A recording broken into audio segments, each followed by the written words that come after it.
I wore a hat today, and if I take it off, I'll have hat hair in this video, so we're leaving it on. Breaking news, Mitchell Coombs is masked. Welcome back to another Can't Be Fucked Q&A. I know it seems like a bit of a lazy and like cliche YouTube video format, but I do like letting you know a little bit more about me, I guess, and the fact that you people have sent these questions in tells me that you actually want to know the answer and I'm not just, you know, talking about myself and being really self-indulgent like you asked. So I usually put the call out on Twitter asking people to send me questions, but I feel like my my Twitter followers, it's quite an intimate platform, Twitter, so I feel like they already know me, and so they've actually stopped asking me questions whenever I ask them to. So this time I put the call out on Facebook, and yay, people on Facebook had questions. Thank you. Malcolm says, do you shave your chest? No, I do not. Chris wants to know, what is your top 3 most listened to songs at the moment? Okay, top 3, shit. Probably Malibu by Miley Cyrus, Lonely by Casey Donovan, and oh god. Okay, I'm gonna tell you top 4 because it's either The Cure by Lady Gaga, of course, or Tell Me How by Paramore. They're all very like emosh songs. I love emosh songs. Even when I can't necessarily relate to the lyrics of a song, if it's like an emotional ballad sort of thing that I can belt out in the car, then I usually love it. Rose wants to know, what is your middle name? My middle name is James, so my mother calls me MJ. Sam wants to know, do you miss working at Macca's? And yes, I actually do, but firstly, it's so weird to me, Sam, that you follow my Facebook page, because I still kind of view you as like a older, wiser authority figure that I used to work with, and so I feel like, you know that feeling when like a teacher catches you on your phone? That's what I feel like. I'm like, oh fuck, my manager's called me on my Facebook page. But yeah, I do miss working at Macca's when I go there these days, especially in drive-thru. I fucking loved being the drive-thru bitch, the OT as we called it. I used to be so tragic. I'd be in the drive-thru booth and I'd like practice my broadcast voice. I'd be like, good morning. But yeah, I loved that shit. I slayed drive-thru order taker. Like I could do that with my eyes closed. I was on autopilot by the end of it. And I feel like I have not excelled at anything since. Mandy asks, were you anxious about moving to Sydney from Bogengate, leaving a small community and heading to the big smoke? Would have been a little daunting. How did you cope finding your feet, meeting new people, etc.?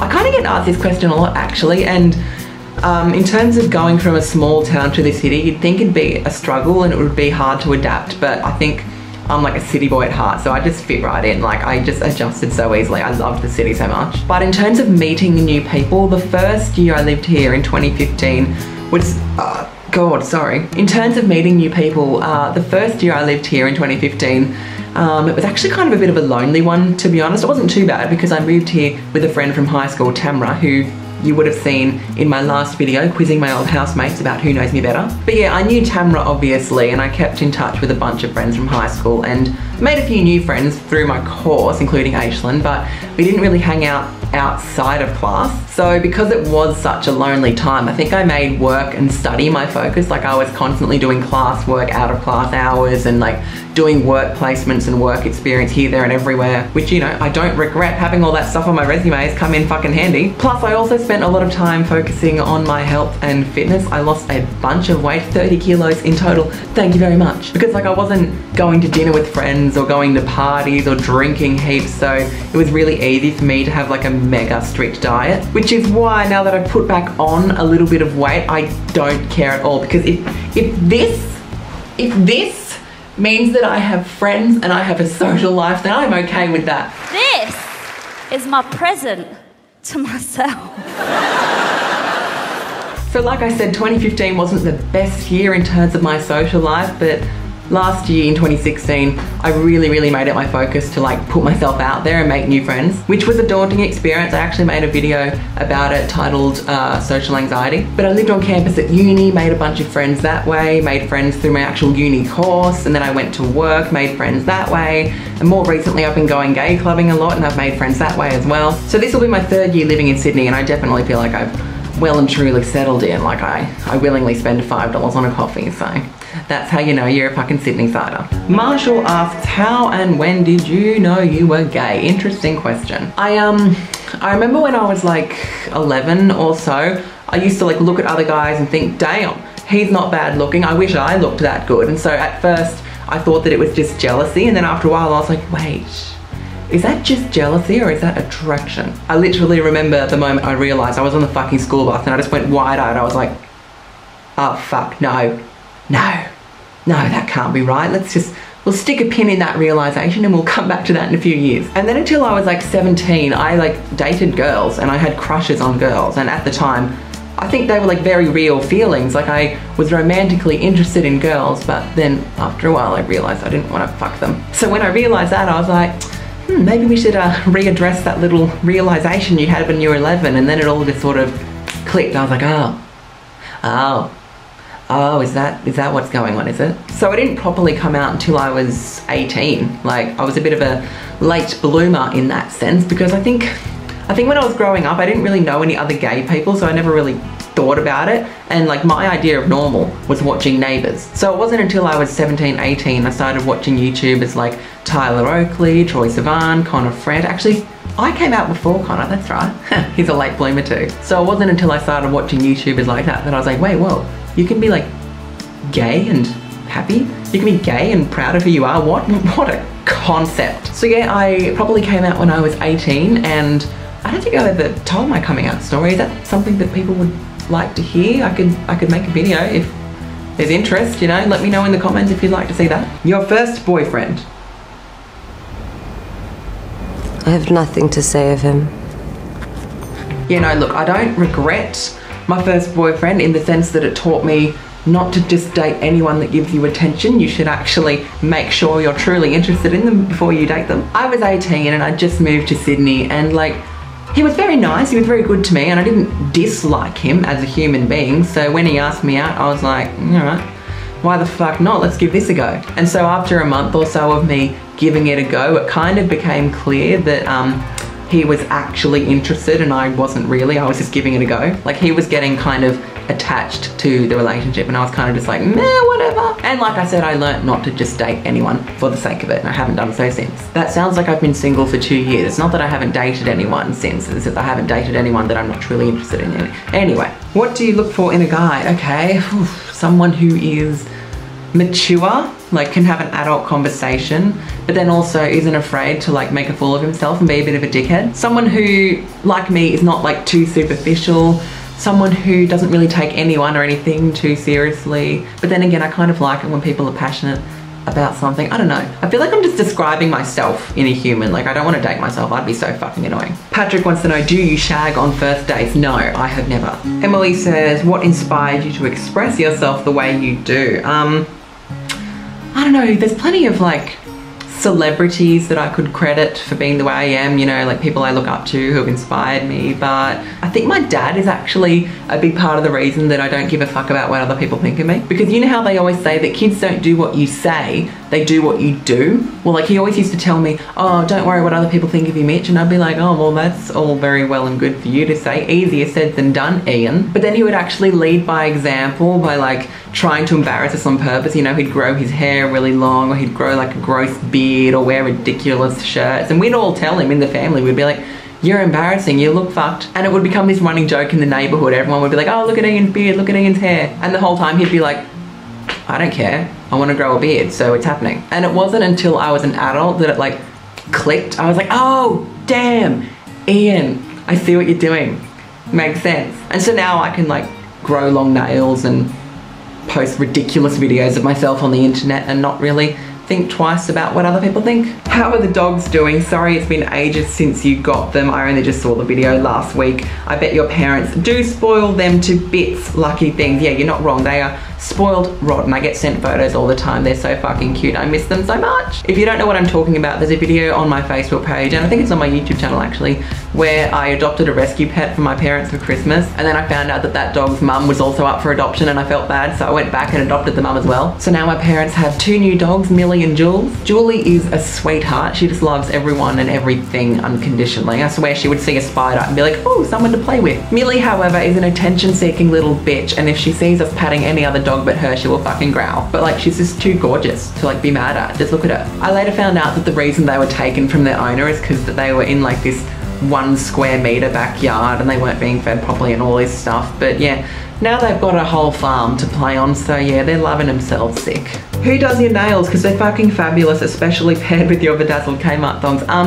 I do my own nails, mate. Like, I'm too povo to pay anyone else to do them. I just watched a few YouTube tutorials and then I kept practicing, and eventually I just I got half decent at it, you know? I'm not brilliant, but I'm pretty happy with them. What conditioner do you use? Okay, hold on. I don't know if this is weird, but I actually don't use shampoo at all. Like, I only use conditioner, and I use this Ultimate Hair Repair conditioner. Back at the start of 2016, when I dyed my hair heaps, it went all fucked, like it felt like straw, so I used this to try and repair it, and like, it's fine now. It's all grown out, and it's not straw-like anymore. It doesn't necessarily need repairing, but this conditioner just smells really nice. I don't know. How do you get your eyebrows looking so good? Oh, I don't know, I just pluck them. Like, I noticed I had a bit of a monobrow one day back in like year 11, so I just plucked like between there. And then I looked even more closely at my eyebrows one day and I was like, damn, there's a lot of strays underneath, aren't there? So I just plucked along there. I never pluck on top. I only ever go like along the bottom and then in the middle, so I don't know. Thanks for saying they look nice. I don't really try that hard. Sammy asks, do you prefer Facebook or Twitter? You know what?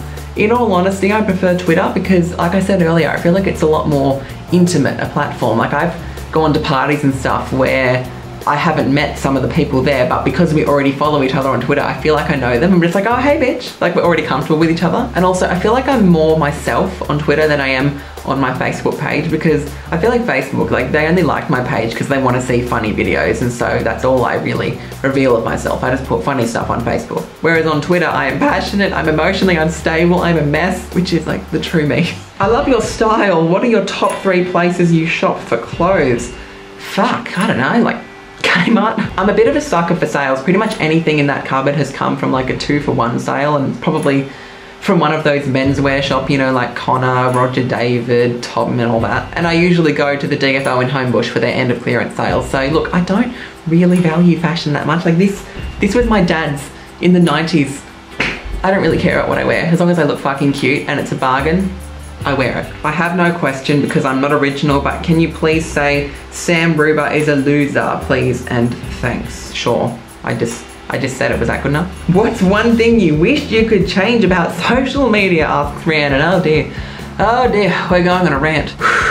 Look, there are a lot of good things about social media. There are a lot of benefits, but there are also a lot of fucked things. I really wish that it was less superficial. I wish people took it less seriously. You know those 40-year-old mums that people make fun of for not knowing how to use Facebook properly, and they've got the unflattering profile pictures and stuff like that? I actually reckon they are killing it. I wish more people were like that, because you can tell that they are not taking it seriously. They don't care about being aesthetically pleasing. They don't care about Instagram themes. They don't care about how much of one color is one of their fucking photos. They don't care about filters.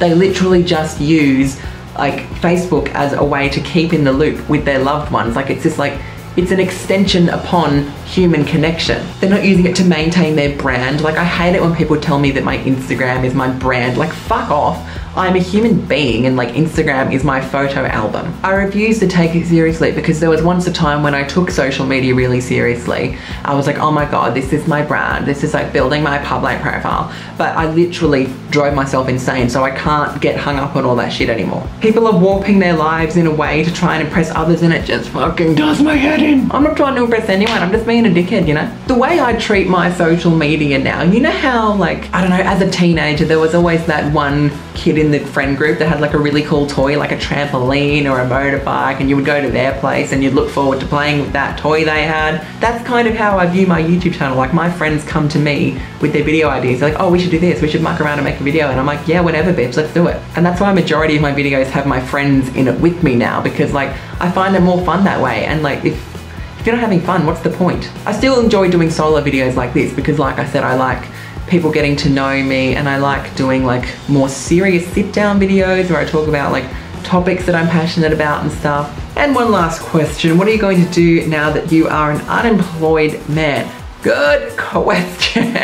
No, look, I fly to Europe at the end of June, and I'm going to be there throughout July, and so I figured that there was no point in job hunting until I get back in August, when I can actually commit to something. So job hunting in August, that's the plan. But yeah, look, like I said, I'm going to be in Europe throughout July, which means there won't be any new videos on my channel for a little bit, but I feel like I've gone a month without posting videos plenty of times before without feeling the need to announce it, so I'm not really sure why I'm telling you this, but yeah, there won't be any videos in July, but feel free to follow my Snapchat, because I'll be snapping throughout Europe, because I can't be fucked vlogging and editing and uploading while I'm there. I'll just use Snapchat, it's easier. But yeah, when I get back down under, I should have plenty of time to make videos in amongst the job hunting, of course. But I've got lots of ideas up my sleeve for new videos, so do stay tuned. And I will say this much. I see a lot of other YouTubers do character skits with wigs and stuff, you know, like Alright Hey has Sandra, Alan Saboya has, what's their name, Stacey,